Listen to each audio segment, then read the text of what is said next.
Could I ask you, Dave, when did you get this religion? I mean, when you came to join Ronald Reagan as his budget director, after a storied career as a very young, up-and-coming congressman, when did you just say, wait a minute, this isn't adding up? Well, when the numbers started not to add up. And when you presented that to Ronald Reagan, what did he say? Well, I mean, I laid that out in my first book. He just didn't want to believe it, and he thought quickly it would get better when the recovery came. The recovery came. The deficit was still $200 billion. But the boom more than offset the concerns about the deficit, no, right? It didn't. Well, that was the argument. Yeah, that was the argument at the time, but it led to the very terrible legacy that deficits don't matter. Cheney actually said it explicitly. The Republican rank and file adopted it. I don't know if they really believed it, but it was convenient. Well, what's worse, to build deficits based on tax cuts, if that's your argument, or excessive spending? There is no way that a deficit... There is no good red, right? No, there is no way that a deficit doesn't become a tax increase sometime down the road. We are burying the next generation in debt. They will have to service that. We're burying it with only a select few. We're taxing more. And half the people pay no federal income tax at all. Of course they don't. So isn't that disproportionate? Well, look, the whole system is out of kilter. And as we get down the road and finally the day of reckoning comes and we have to begin to manage this debt, which is totally out of control, we're going to be taxing everybody. Well, when will it happen? When do you think that happens? I think we're getting close to the point where the Fed can no longer buy all the debt. The next couple of years? Yes. I think the bond market... So the end of the Obama term would look like what? You know, some major dislocation. The bond market right now is... Well, major dislocation, a market tumult, depression? I think we're in the biggest bond market bubble in history. And it's being held up by fumes because the few people left believe the Fed will keep buying, keep propping everything up. But the minute they lose confidence that the central bank can print our way into permanent salvation... Then what? They will start selling the bond, and others will sell the bond, and there will be no bid, and there will be a crescendo. Well, where will that money that siphons away from us go? It gets liquidated. This is all debt on debt. Nobody owns the bond. They borrowed 98 cents to buy it. And so it's not as if the U.S. loses money interest and it goes to China or goes somewhere else. No. I mean,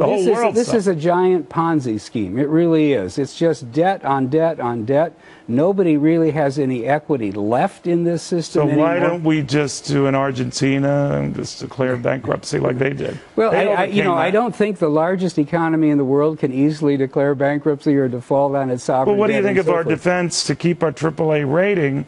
The defense is, well, we can always print money. That's why we have a AAA rating. Well, if that were true, then I don't know why we've been working so hard all these years to save, to sweat, to build, to produce, to work.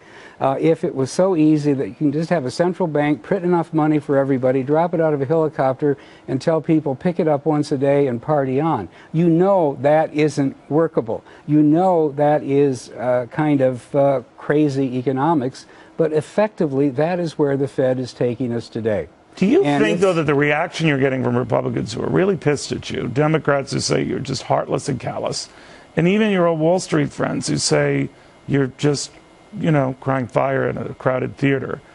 How do you feel about all that? Well, you know, I sort of let the chips fall where they may, okay, because it's all part of the same syndrome. There are a lot of people who don't believe that this bubble on Wall Street today, we're at a point where we were 13 years ago, same point, dot-com crash, they reflated it under Greenspan, got there in 2007, 2008, crashed again. Now we're back to the same level, 1560. But a lot of people look at multiples in markets and things like that, David, say it's actually pretty cheap. No, the market is dangerous. It's not cheap. So where do you put your money?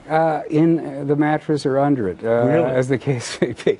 No, I think it is unsafe to be in these markets. All the risk markets are basically being inflated by the Fed. They're all trading on the Fed. They're not discounting future earnings, whatever they say about the multiple.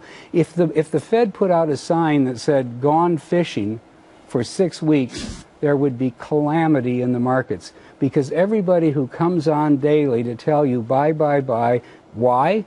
Mainly because the Fed is, injecting the heroin, it's got your back, and as long as they're doing it, keep buying. The minute the Fed stops, the whole environment changes, the confidence changes, the psychology changes, and the bubble is revealed. This is the greatest bubble yet. All right, on that happy note, if you have a syringe at home, you can now stick it in your eye.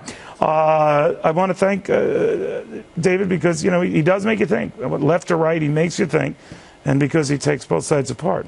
The Great Deformation, the Corruption of Capitalism in America, it is a page turner and a heart turner at that. David, thank you very much.